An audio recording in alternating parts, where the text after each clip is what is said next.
And the Constitution here says that the resources that are locked under the soil in every state, they cannot touch it, but federal government.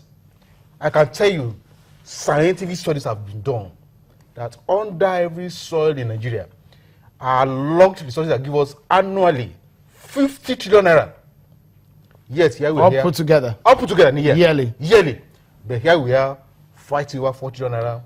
Is it a good one? I mean, it's a sad story, but maybe perhaps a good time for Nigeria to look inwards. I mean, these resources that you talked about locked under the ground, perhaps is a good time for us to start on unlocking those resources state by state.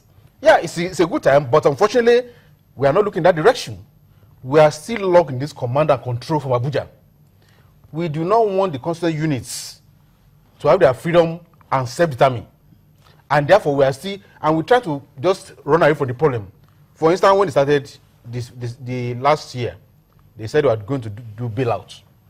And some people are even celebrating, oh, bailout. And we warn them that bailout is compounding the problem. It's like you have a cousin who is earning 50,000 naira a month and decide to go and take a house in Ikoyi. Why is he 50,000 naira? When he now runs to debts, you now come in as his brother and say, okay, let's go and borrow money. I will stand as your guarantor. Pay all your arrears. Then he pays it. For that month, he starts that debt. The salary now, as 50,000 naira, he has to pay interest for the loan he has taken. And that's what the federal government did for the states. The bailout has compounded the problem. The states today are worse off than they were before the bailout. Whereas what you have just told your questions that go to Abulegba first. Isn't it a reality check? I mean, at that moment when the states needed the first bailout they got, isn't it just necessary at that time to get a temporary solace from the federal government? What would they have done at that time? Then what is the bailout? They are worse off today than they were. One would be wondering that when they got a bailout, when the states got a bailout, they were going to make sure that they wouldn't need any other bailout by making sure that they stop their problems permanently. Even now, they cannot pay back the bailout. They are worse off than they are. How many states that got bailout today have paid salary up to date? So we are running away from the problem. The solution is there. But you don't want to go. The solution is there is to unlock the system. You cannot to keep everybody in a bind. It's not possible. It cannot work. The state and the federal government, there's the devolution of powers must be clearly stated. Clearly, the lines we must allow every state in Nigeria to control just under their soil. This has been the cry for several years in this country. As long as I know, I've tried to study Nigeria federalism, which confused me the more because as much as I study other federalism in other climes, it's different from what we operate here. It's unitarism we are doing. Interesting. We just call it federalism. Let's get the perspective of Mr. Dafe Akpede, who joins us now from Warri. As a legal practitioner, are you worried that the situation Nigeria is, and what kind of solutions should we be looking at this moment? Michelle, good evening. It's quite auspicious that we're speaking about bailout for workers and workers. Our situation in Nigeria is quite precarious, and the challenges didn't start today. And unless we dig deep and try to solve the problem from the very beginning, we'll just be doing palliatives that will not do us any good. I think Dr. Dumaki rightly put the nail on the head when he said that we ought to be running a federal structure, but to date, we don't have a system. It's neither federal nor military. So the challenge we have is that we have a lopsided issue where the price of one commodity will affect the entire nation once there's a sneeze in the price of oil.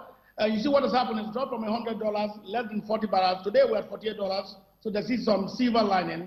But the truth about it, it has just halved our budgets of half our revenues by one fell swoop in the space of 6 months. Now, if that continues, then obviously, and we don't have a back now because we don't have a process in place, then we will go through this doldrum all the time. We need to think deep, we need to dig deep, we need to think of getting out of this quagmire and not let it persist. Mr. Akpede, when we wonder, some states have enormous deposits of natural resources under the ground. which of course you know as so much about the Nigerian laws and the restrictions that they have. The federal government led by Muhammadu Buhari has said that it will diversify the economy of the nation, starting with agriculture, starting with natural resources. But wouldn't they be handicapped at this moment? That exactly looks in the way of the federal government, isn't it? Especially natural mining and all of that, it still falls on the lap of the federal government. Is the state still viable within our laws? The way the laws are now, indeed, even our revenue allocation formula is skewed, very skewed. So the challenges is that you need to tweak the laws differently from the way they currently are. Where you have all the natural resources in the hands of the federal government, then obviously you don't encourage state participation and you don't get the diversity you want. Until you diversify out of one product and create an enabling environment by doing enabling law that will make people invest in this and various constituent parts of the country invest in this, then obviously you can't be seriously talking about diversification. Mr. Akwade, let me quickly show you this information. Some of the, I tried to pull out some of the discussions the governors had with the president, and I put them for easy understanding. One of the things they said is that they are calling for review of the revenue formula. They're saying they're asking for more than the federal government in revenue sharing. That is, the federal government at the moment gets over 50% of the nation's revenue, and the states, the 36 states of the federation, get about 48 or 46% of the nation's revenue. And they're calling also for 18 months moratorium on the bailout fund. That exactly I want you to expatiate on, and Mr. Odumakin here also will want to talk on. They're asking the federal government also to refund states all outstanding funds expended on federal projects. Mr. Akwede, these are some of the things that the governors are asking. I try to put out for easy understanding. But from what we are seeing so far, is it a good time to say... Go ahead, please. So it's a no-brainer that the revenue allocation formula as currently is heavily lopsided. The federal government is just one unit with a specific interest only in a few areas in an exclusive list. If you look at the entire constitutional provision, the exclusive list vis-a-vis the general list, you find that the states actually have their hands in more pies. And so where the federal government has more than half the percentage of the pie, obviously is lopsided. And that's what you're getting why they need bailouts. The federal government is not asking for bailouts because they can afford their own share of expenses they get from their own civil service malaise. But for the states, the share is obviously small. And when you have drinking price of oil like it's happened now, then it even becomes smaller, and then they cannot meet what their obligations are to their citizenry. Now the problem is this, I did dovetail to the next issue. If you borrow the state's money, obviously they can still pay you the money if you don't get the moratorium with your demand. So you need to solve the first problem of fixing the revenue formula as it currently is and make it a little bit more evenly spread and not lopsided in favor of the federal government as currently is, so that the states will have the money in their pocket.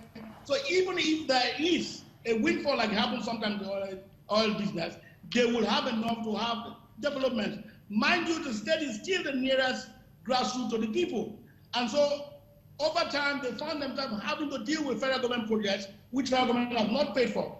I mean, it's a no-brainer that those monies, once verified, should be funded to the state, because that puts more money in the pocket of the states, and that takes away from them of getting the problem where they run the backlog of salaries for their employees. Well, quickly, Mr. Akwede, is the federal government led by Muhammadu Buhari doing what is needed to be done on the emergency level now to elevate these kind of problems, or to take away these kind of issues on our necks as a people?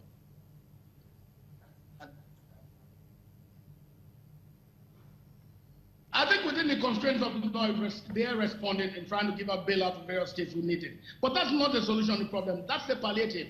They need to do more than that solve the problem. We need to tweak the laws as they currently are, change some of them, make sure that the states and everybody that's interested can get into exploitation and exploration of mineral resources and things on the ground so that they can benefit from it directly and get people more involved, because once you see your returns on investment, then more hands will be on the plow to get that. Okay. But more importantly, the laws that currently are the revenue formula as it is tweaked in favor of the federal government And whether you like it or not, they will come cap in hand over and over time again, especially when there's a law in the oil business. It looks like a yo-yo now because the situation is very ridiculous and very problematic also because it looks like a deja vu, something that we have entered into and looks like something that is looming again in another few months. But we take a moment. And when we return on the program, we talk more about this, what Mr. Yinka Odumakin has called Terminal crisis. Terminal crisis. We'll be back. Join us again.